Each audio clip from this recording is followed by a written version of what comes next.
పైగా నా విగ్రహాన్ని కొనడానికి పెళ్లి సంబంధాల్లో పిల్లని చూడడానికి వెళ్ళినట్టు పొలవమను 10 మంది వెళ్తారు. అందులో ఒకడికి ఆ బొమ్మ నచ్చిందని, ఇంకోటికి ఈ బొమ్మ నచ్చిందని. నా కర్మ ఏంటంటే అక్కడ ఉన్నవన్నీ నా బొమ్మలే. మళ్ళీ తీరా 10 మందికి ఒక బొమ్మ నచ్చాక అమ్మేటోడు అలుసుగా తీసుకుని 10,000 15,000 అని బాంబు పేలుస్తాడు. ఎందుకురా బాబు ఇంత రేట్ అంటే కలకత్తా నుంచి తెప్పించామంటాడు. నాకు అర్థం కానిది ఏంటంటే ఎక్కడైతే నేను కలకత్తా నుంచి అయితే నాకన్నా మొనగాడు వస్తాడా, అక్కడ కూడా నేనే కదా. ఇలా నన్ను బజార్లో పెట్టి బేరం ఆడి నా మొహానికి ముసుగేసి వ్యాన్ ఎక్కిస్తారు. ఆ వ్యాన్ డ్రైవర్ గాడు నేనున్నానని కూడా చూడకుండా ఏదో ఆలోచించుకుంటా డ్రైవ్ చేస్తా. గతకల్లో గబ్బి గుబ్బి మని తెంచేసి నా కాల్లో చెయ్యి ఇరగొట్టేస్తాడు. ఈ విషయం చందాలు ఇచ్చిన చిన్నోళ్ళకి తెలిస్తే మళ్ళీ ఇరిగిపోయిన బొమ్మ పెట్టకూడదని ఏ బొమ్మ రాసి కవర్ చేసేస్తాడు. సరేలే జరిగిందేదో జరిగింది, నా భక్తులే కదా, కూల్ బ్రో అని చిల్లయ్యే లోపు నన్ను పందిర్లో పెట్టి ముసుగు తీసి నాకన్నా పొడుగుండే సౌండ్ బాక్సులు 2 నా చెవులు పక్కన పెట్టి డీజే గణేష్ బ్రో అని చెప్పి నా పాటలను కూని చేస్తారు. సరేలే పిల్లలు కదా, ఇప్పుడు కాకపోతే ఎప్పుడు ఎంజాయ్ చేస్తారు, కాసేపట్లో పూజ స్టార్ట్ చేస్తారని వెయిట్ చేస్తా ఉంటే 5 రూపాయల వ్రతకల్పన బుక్ చూస్తే ఎక్కడ లేని కోపం వస్తుంది.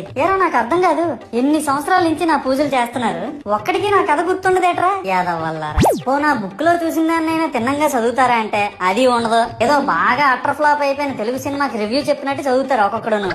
ఇంకా తర్వాత 9 రాత్రుల పాటు నాకు ఎన్ని సినిమాలు చూపించాలో అన్ని సినిమాలు చూపిస్తారా. ఇందులో ఫన్నీ పార్ట్ ఏంటంటే నేను ఎన్ని బ్యాచ్లను చూస్తాను తెలుసా. ప్రతి వీధి పందిరి దగ్గరికి తిరుగుతూ నా విగ్రహాలకు రివ్యూ ఇచ్చే బ్యాచ్ ఒకటి, ప్రసాదాల కోసం ప్రతి పందిరి దగ్గరికి తిరిగే బ్యాచ్ ఇంకొకటి. ఇంకా దరిద్రం ఏంటంటే నాకు కొట్టిన కొబ్బరికాయలు ఏమైనా మిగిలిపోయేమో వాటిని తీసుకెళ్లి పచ్చడి చేసుకుందాం అనే బ్యాచ్ ఒకటి.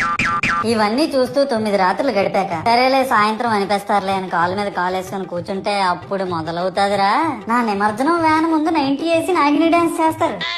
అంటే నాకు అర్థం కాదు, 9 రోజులు వాళ్ళతో కలిసి ఉన్నానని నన్ను కూడా వాళ్ళ ఫ్రెండ్ లా ట్రీట్ చేస్తారా ఏంటి? అబ్బా అబ్బా అబ్బా అబ్బా, మునిగినంత వరకు మనశ్శాంతి ఉండదురా బాబు నాకు.